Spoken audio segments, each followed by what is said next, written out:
32वें सूत्र पर हम लोग चलते हैं। 32वां सूत्र मैं पढ़ रहा हूं।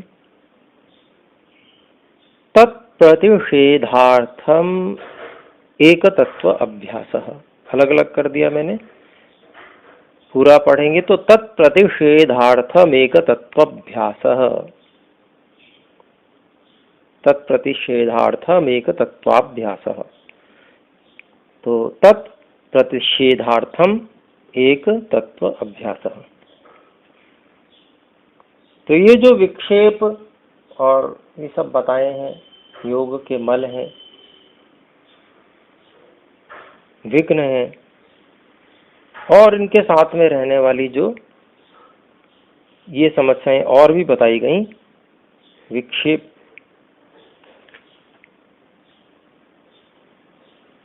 ये सब,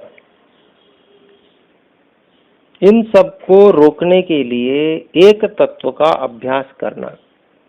अब एक तत्व क्या है उसको पहले बता चुके हैं। तस्य वाचकः प्रणवः तज्जपस्तदर्थ भावनम। और ये भी बता चुके हैं कि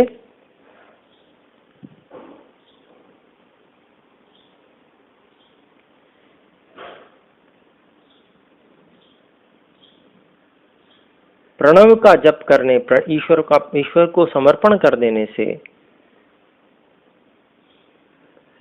परमात्मा का साक्षात्कार होता है, और इन जो अंतराय हैं, ये जो विघ्न हैं, इनका नाश भी हो जाता है, अभाव हो जाता है। उसी बात को दोबारा से दोहरा रहे हैं क्योंकि उसका महत्व बहुत अधिक है। सामान्य रूप से व्यक्ति महत्व को समझता नहीं है, जीवन को जीता है उस तरह से जिस तरह से जीना नहीं चाहिए। नास्तिक बनकर जीता है व्यक्ति सामान्य रूप से।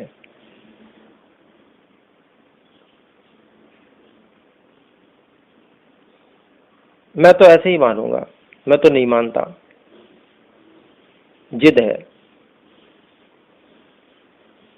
अब उस जिद के चक्कर में नास्तिक बना रहता है व्यक्ति, खोज नहीं करता, समझने का प्रयास नहीं करता कि वास्तविकता क्या है, महत्वपूर्ण क्या है संसार में, सबसे अधिक महत्वपूर्ण क्या है। अपने को ही महत्वपूर्ण मानता रहता है, मेरे लिए ही सब कुछ है, मैं चाहे जैसे जिस चीज को भोगूं। तो जो बात अत्यंत महत्वपूर्ण है उसको फिर से बार बार ऋषि लोग बताते हैं।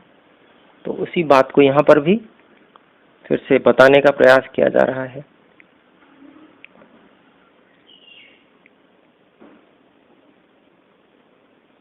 मुख्यता जो है वो एक तत्व जो परमात्मा की ही है। तो इसमें भूमिका, इस सूत्र की भूमिका में महर्षि व्यास जी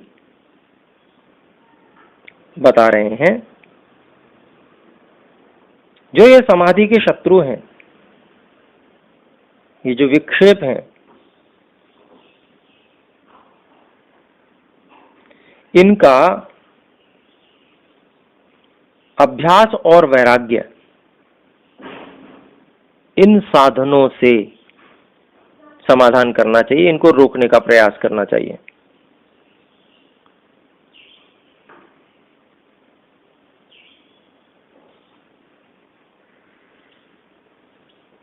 तो आगे महर्षि पतंजलि के विषय में कह रहे हैं महर्षि व्यास कि उस अभ्यास विषय का उपसंहार करते हुए, उसको पूरा करते हुए यह सूत्र बनाया है महर्षि पतंजलि ने, कि वो अभ्यास और वैराग्य से इन जो विघ्न है इनको दूर करना होगा। तो उनमें से जो अभ्यास है उसको विशेष रूप से बताया गया, क्योंकि अंत में देखें, सूत्र के अंत में क्या है, एक तत्व अभ्यासः।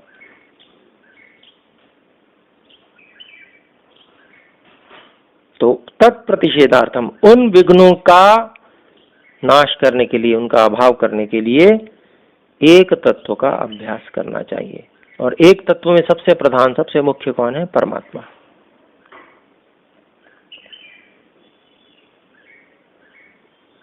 अब इसके भाष्य में देखते हैं, महर्षि व्यास जी भाष्य में बताते हैं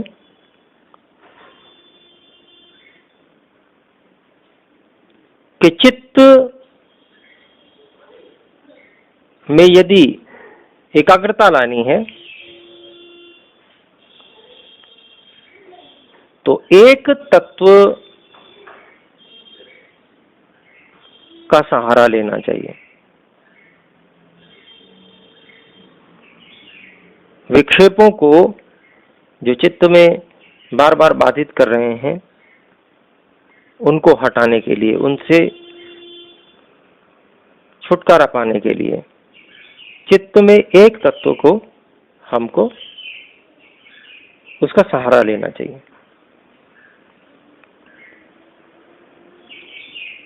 अब इसको थोड़ा सा एक और दृष्टि से, दार्शनिक दृष्टि से एक चित्त के बारे में विवेचन भी करते हैं महर्षि व्यास कि कुछ लोगों का ऐसा मत है कि जो चित्त है वह क्षणिक है, अर्थात एक ज्ञान होता है और चित्त समाप्त, फिर अगला चित्त उत्पन्न होता है और फिर उसमें अगला ज्ञान होता है। कुछ लोग ऐसा भी मानते हैं। हम समाज में देखेंगे कितने ही दार्शनिक हैं, अपने अपने ढंग से बात करते हैं, अनित्यता की भी बात करते हैं। वो अनित्यता की बात करते करते अति में चले जाते हैं। जब अति में चले जाते हैं तो अति तो किसी भी चीज की ठीक नहीं है। यथार्थ में रहना चाहिए। तो अति जब कर देते हैं तो वो चित्त भी क्षणिक हो गया, फिर आत्मा भी क्षणिक हो गई, सब कुछ क्षणिक मानते हैं। और जब इतनी अति हो जाती है तो फिर उसके बाद में वो सिद्धांत कहीं का रहता ही नहीं, यथार्थ से दूर हो जाता है। और योग में क्या चाहिए? योग में यथार्थ चाहिए। यदि यथार्थ है, विद्या है, तत्व ज्ञान है, वास्तविकता है, तब तो एकाग्रता होगी और सार्थक होगी, जिससे कुछ प्राप्त होगा। और यदि उसका आधार ही गलत है तो वो विदा भी हो जाएगी एकाग्रता समय आने पर। तो यहां पर उसी बात को कह रहे हैं कि जिसके मत में हर ज्ञान के लिए अलग अलग चित्त नियत है और वो क्षणिक है, ज्ञान भी क्षणिक है और चित्त भी क्षणिक है, तो उसको तो एकाग्रता करने की जरूरत ही नहीं है। उसका तो चित्त एकाग्र ही है हर समय, हर क्षण। एक क्षण में तो जिस ज्ञान के साथ में चित्त जुड़ा हुआ है उससे तो पूरी तरह से जुड़ा ही हुआ है, वहां ज्ञान बदल कहाँ रहा है। और एकाग्रता किसे कहते हैं? समान ज्ञान बने रहने कोई। तो भाई चित्त तो ऐसे जो क्षणिक मानते हैं उनके मत में तो कभी विक्षिप्त होगा ही नहीं। वो तो सदा, हर व्यक्ति का चित्त जो है वो सदा एकाग्र ही है। और फिर वो क्या कहते हैं, फिर उसके बाद भी वो क्या एकाग्रता के विषय में बात करते हैं? वो बात करते हैं कि उसको जो चित्त है ना वो सभी वृत्तियों से, सभी उनसे हटाकर एक विषय में उसको लगाना चाहिए। ऐसा वे लोग क्षणिकवादी लोग कथन करते हैं।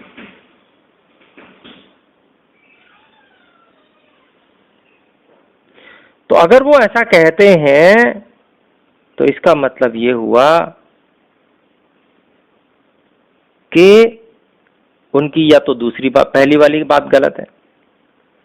पहले जो वो कह रहे थे कि भाई क्षणिक है, हर चित्त के लिए एक ज्ञान नियत है, उस क्षण में वही ज्ञान रहता है।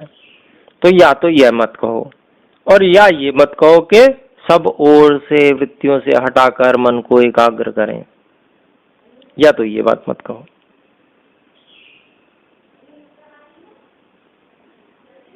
तो ये बात महर्षि व्यास जी एक खंडन भी कर रहे हैं कि जो लोग इस तरह से मानते हैं वो गलत है।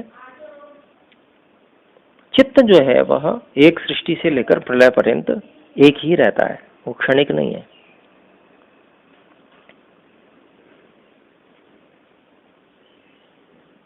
फिर और क्या बता रहे हैं, देखिए, यद्यपि ये थोड़ी सी बात हमें ऐसा लग रहा होगा कि भिन्न स्थिति वाली है, परंतु जो ऋषि लोग लिखते हैं वो हमें बचाना चाहते हैं, कहीं हम फंस ना जाएं गलत में।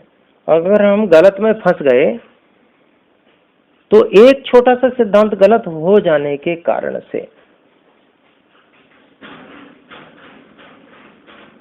हमारे आगे तक के सब सिद्धांत गलत होते चले जाते हैं, और वहां पर फिर नास्तिकता की संभावना हो जाती है। व्यक्ति आस्तिकता जो है, वास्तव में जो आस्तिकता है, सत्य जो है, उसको छोड़कर नास्तिकता में परिवर्तित हो जाता है। तो ऐसा बिल्कुल भी नहीं होना चाहिए। इसको मूल रूप से पहले से ही खंडित कर दिया जाए, लोगों के मन से उसको हटा दिया जाए, वास्तविकता को जना दिया जाए। ये ऋषियों का कार्य है, इसीलिए यहाँ पर इस प्रकार की बात बताई गई है।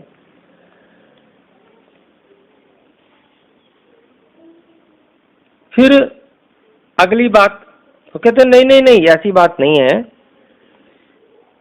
कि जो आप कह रहे हो कि वो जो चित्त है वो, उसके लिए वास्तव में ज्ञान भी नियत है। पूर्व पक्षी ये कह रहा है, और फिर भी उसको एकाग्र करने की आवश्यकता पड़ती है। तो कैसे है, तो वो कहता है कि भाई देखो, एक जैसा प्रत्यय, एक जैसा ज्ञान,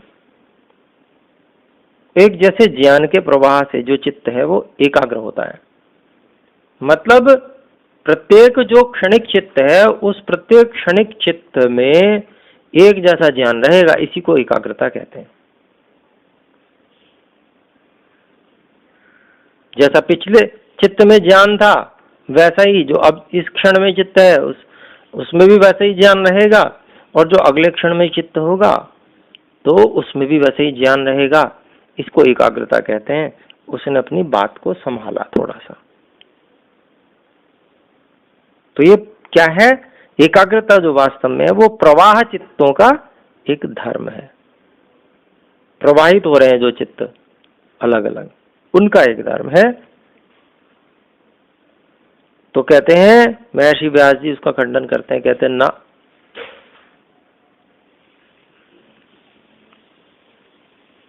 चित्त सब अलग अलग हैं, क्योंकि हर चित्त क्षणिक है और पिछला वाला चित्त नष्ट हो जा रहा है क्षणिक होने के कारण से। तो प्रवाह बन ही कैसे पाएगा? प्रवाह में तो अगर प्रवाह होता है कणों का, मान लीजिए जल का प्रवाह है, तो पिछला कण अगला कण सारे कण निरंतरता पूर्वक विद्यमान होते हैं ना। ऐसे कैसे आप प्रवाह मान लोगे कि पिछला तो बिल्कुल ही नष्ट हो जाए और नया उत्पन्न होता जाए? इसको प्रवाह कैसे मान लोगे आप? तो ये प्रवाह नहीं है, केवल कल्पना मात्र है आपकी। प्रवाह चित्त से क्षणिकत्वाद, ये बात कही महर्षि व्यास जी ने।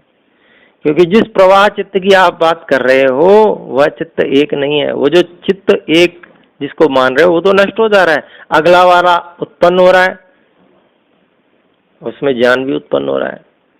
तो इसलिए ये प्रवाह नहीं कह सकते, चित्त वही है ऐसा भी नहीं कह सकते,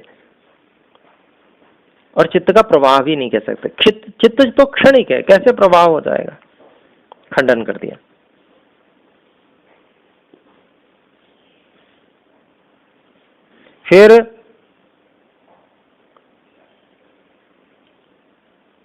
फिर और बात कहते हैं कि अगर जो ज्ञान हो रहा है वो निरंतरता पूर्वक हो रहा है, वह ज्ञान जो है वह प्रवाह का अंश है, ऐसा मान लिया जाए, और वह जो समान ज्ञान है वो सभी चित्तों में प्रवाहित हो रहा है, ऐसा भी कहा जा सकता है।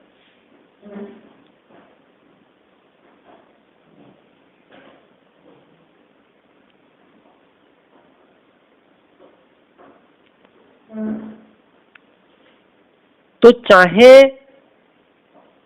उसमें समान ज्ञान चल रहा हो या उसमें विपरीत ज्ञान चल रहा हो, जब वह है ही क्षणिक और हर वस्तु क्षणिक है, तो आपको पता कैसे चल रहा है कि अगला वाला पिछले वाले के समान है? इसका मतलब आप तो क्षणिक नहीं है। जिस चित्त से आप ज्ञान कर रहे हैं वो क्षणिक नहीं है, इसीलिए तो आप जान पा रहे हैं कि पिछला वाला चित्त जो है उसमें ज्ञान समान था, अगले वाले चित्त के समान था।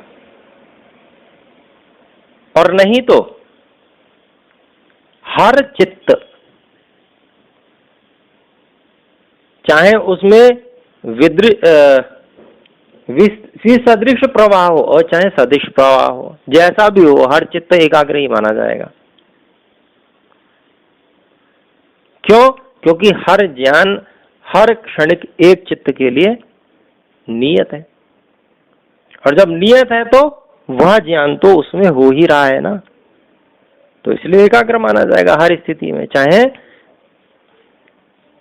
ज्ञान ऐसा है चाहे ज्ञान वैसा है, कैसा भी है, हर क्षण पे अगर चित्त बदल रहा है तो वो एकाग्र ही माना जाएगा। इस बात को कहते हैं, मतलब जो पूर्व पक्षी है ना वो घुमा फिरा के जो सिद्धांति का सिद्धांत है उसके अनुसार समझाने का प्रयास कर रहा है। उसका सिद्धांत तो सब कुछ क्षणिक है, यह है। तो जानने वाले को कैसे पता चलेगा भाई कि पिछला वाला था, वो भी तो क्षणिक है। तो जो पूर्व पक्षी है वह सिद्धांति के मत के अनुसार ही सारी व्याख्या कर रहा है, अपने मत के अनुसार तो उसका व्याख्या कुछ है ही नहीं, व्याख्या हो ही नहीं सकती, संभव ही नहीं है उसके मत में, क्योंकि सब कुछ क्षणिक है।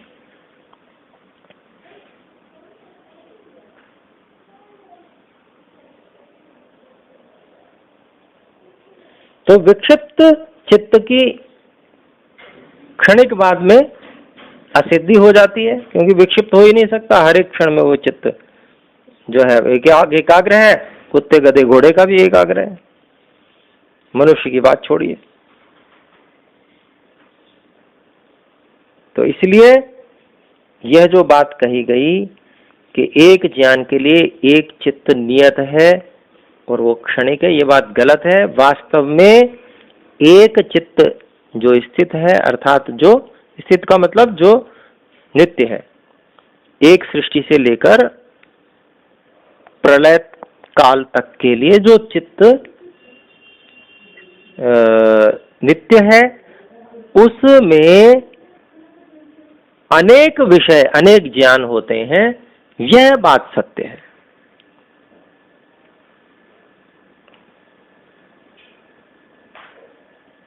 फिर आगे कहते हैं, अगर एक चित्त के द्वारा जो जुड़े हुए भिन्न भिन्न स्वभाव वाले जो ज्ञान हैं,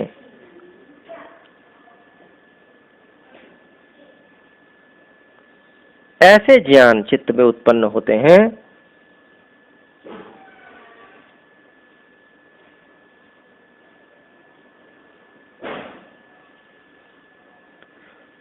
और अगर चित्त क्षणिक है तो वो स्मृति कैसे करेगा? अगर ज्ञान भिन्न उत्पन्न हो रहे हैं तो पिछला ज्ञान मेरा ये था उसको याद कैसे करेगा, इस बात को कहने लगे। क्योंकि हर चित्त तो क्षणिक है, तो ये व्यवस्था जो स्मृति की व्यवस्था भी है क्षणिक चित्तों में नहीं बन सकती, क्योंकि अगला ज्ञान जो हो रहा है अगले चित्त में हो रहा है, पिछला ज्ञान पिछले चित्त के साथ समाप्त हो गया और अगले चित्त में पिछले चित्त का जो ज्ञान हो रहा था उसकी स्मृति कैसे आ सकती है। जब स्मृति नहीं आ सकती इसका मतलब ये जो आपका जो क्षणिक वाद है वो झूठ है और स्मृति तो होती है।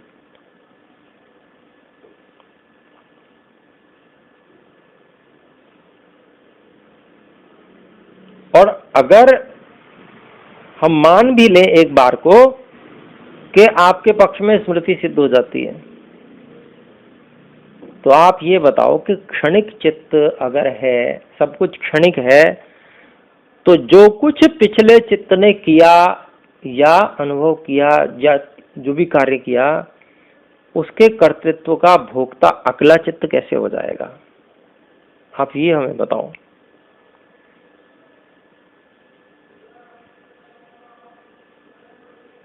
अगर सब कुछ क्षणिक है और वही नहीं है तो कर्ता और भोक्ता का सिद्धांत जो है वह भी नष्ट हो जाएगा, उसको भी आप सिद्ध नहीं कर सकते। जो करता है वही भोक्ता होता है।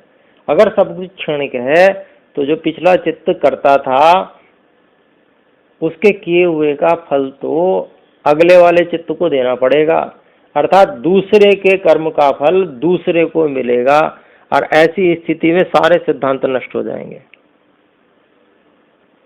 सब कुछ गलत हो जाएगा, सब कुछ उल्टा पुल्टा हो जाएगा, सारी व्यवस्था ही बिगड़ जाएगी। तो ये बात महर्षि व्यास जी कह रहे हैं और फिर उससे कहते हैं कि भैया कैसे भी करके आप अपने पक्ष को सिद्ध करने की चेष्टा कर रहे हो, यह जो बात है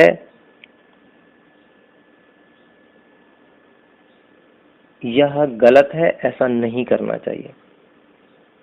इसको कहते हैं गोमय पायसीय न्याय। क्या कि भैया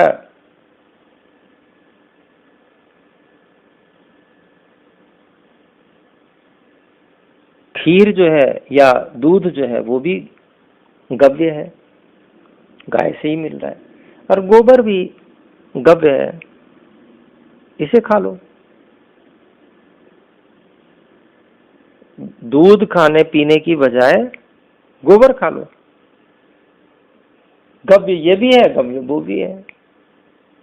गव्य मतलब जो गाय से प्राप्त होने वाला है। तो इस तरह से जब आप बात करते हो, गलत बात को भी स्वीकार करते हो, तो ये तो ऐसी बात हो गई, गोमय पायसी न्याय कहते हैं इसको। तो इस प्रकार की बात नहीं करनी चाहिए, ये गलत है। जो सत्य है उसको स्वीकार करो और फिर आप जो है अपनी अनुभूति को ही नकारते हुए आप ये क्षणिकवाद, चित्त के क्षणिक होने की बात कर सकते हो। अपना अनुभव आप नकार रहे हो, ऐसा कैसे हो सकता है?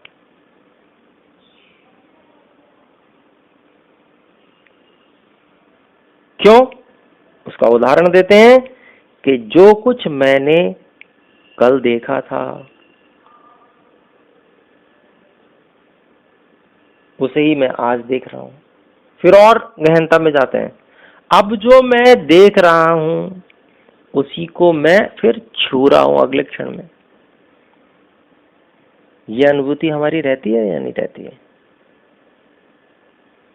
ऐसा थोड़ी होता है कि देखा मैंने था, क्या देखा था पता नहीं, अब छू रहा हूं, बस इतना ही पता रहता है। ऐसा तो नहीं होता। वही जो मैंने देखा था उसे ही मैं अब छू रहा हूं। अगर क्षणिकवाद हो तो ये व्यवस्था बन ही नहीं सकती।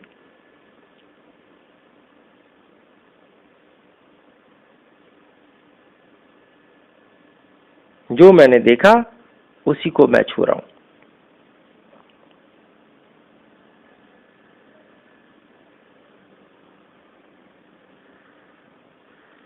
तो क्षणिकवाद में इस प्रकार की व्यवस्थाएं किसी भी प्रकार से नहीं बन सकती हैं। इसलिए हमको ये मानना पड़ेगा कि प्रत्येक अलग अलग जो चित्त हैं, उन चित्तों में बहुत सारे ज्ञान होते हैं, उनकी स्मृति भी ठहरती है। तो ये जो व्यवस्था है, इसको, क्योंकि ये प्रत्यक्ष है, इसलिए इसको झुठलाया नहीं जा सकता। ये सबका अनुभव है।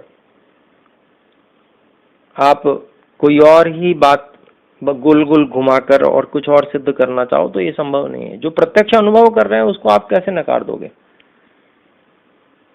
तो जितने भी प्रमाण हैं, चाहे अनुमान हो चाहे कुछ भी हो, वो सब प्रत्यक्ष से ही बल प्राप्त करते हैं।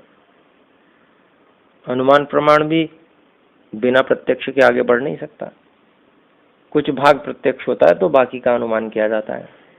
अब बिल्कुल ही प्रत्यक्ष ना हो तो अनुमान कैसे कर लेंगे? तो इसलिए ये जो आप चित्त के विषय में इस प्रकार की गलत धारणाएं समाज में फैला रहे हैं, ये ना फैलावें और लोगों को गुमराह ना करें। तो मुख्य रूप से बौद्ध चिंतन इस प्रकार की बात करता है, क्षणिकवाद की बात करता है। तो उसको उस प्रकार से नहीं समझना, जो वास्तव में जैसा है उसको वैसा समझना, अर्थात जो अनित्य है वास्तव में उसको अनित्य जानना और जो नित्य है उसको नित्य जानना। नित्य और अनित्य के बीच की भी चीजें हैं। बहुत लंबे समय तक जो ठहरने वाला है, जैसे सूक्ष्म शरीर है, 4 अरब 32 करोड़ वर्ष तक की सृष्टि रहेगी, तब तक यह सूक्ष्म शरीर हमारे साथ रहेगा हमेशा। तो एक तरह से बहुत लंबे समय तक ये रहने वाला है। और या फिर इस बीच हमने अगर मुक्ति को प्राप्त कर लिया तो नष्ट हो जाएगा। तो उसका क्रम है, विधान है, तरीका है हर चीज का। ऐसा नहीं है कि हर चीज क्षणिक है, हर चीज को क्षणिक बनाकर इस प्रकार से प्रयोग नहीं किया जा सकता। तो जो गलत सिद्धांत है और जो गलत सिद्धांत का प्रतिपादन करते हैं ऋषि लोग, उनका खंडन भी करते हैं। उस गलत सिद्धांत को समाज में नहीं फैलना चाहिए। उससे अनेक भ्रांतियां उत्पन्न हो सकती हैं, नास्तिकता उत्पन्न हो सकती है, और हो भी रही है। पता नहीं कितनी नास्तिकता उत्पन्न हुई है।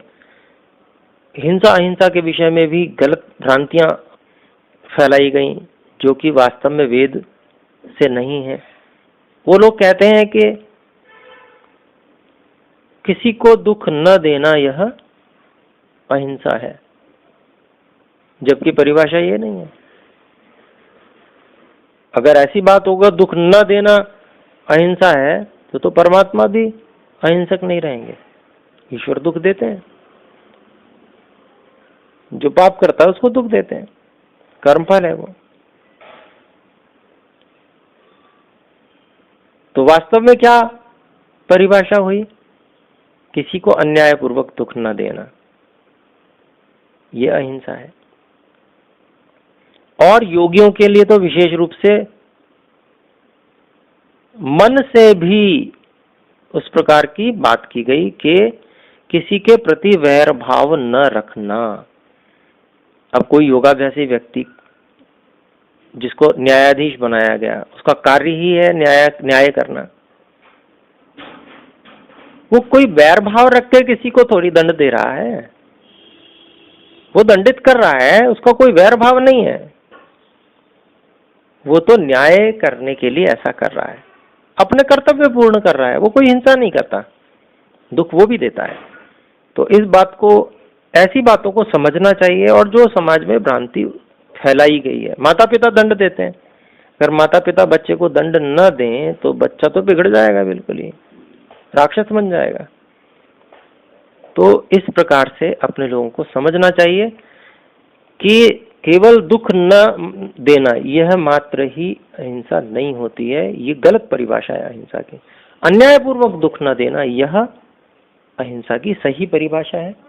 मन में वैर भाव ना होना, ये अहिंसा की परिभाषा है। माता पिता के मन में वैर भाव नहीं होता, अत्यंत प्रेम से युक्त होकर बच्चे को दंड देते हैं, सावधानी पूर्वक दंड देते हैं, जिससे बच्चे में सुधार हो, गलत आदतें ना आए। गलत आदतें आएंगी तो ये जीवन भर दुखी रहेगा, ऐसा उनका भाव रहता है।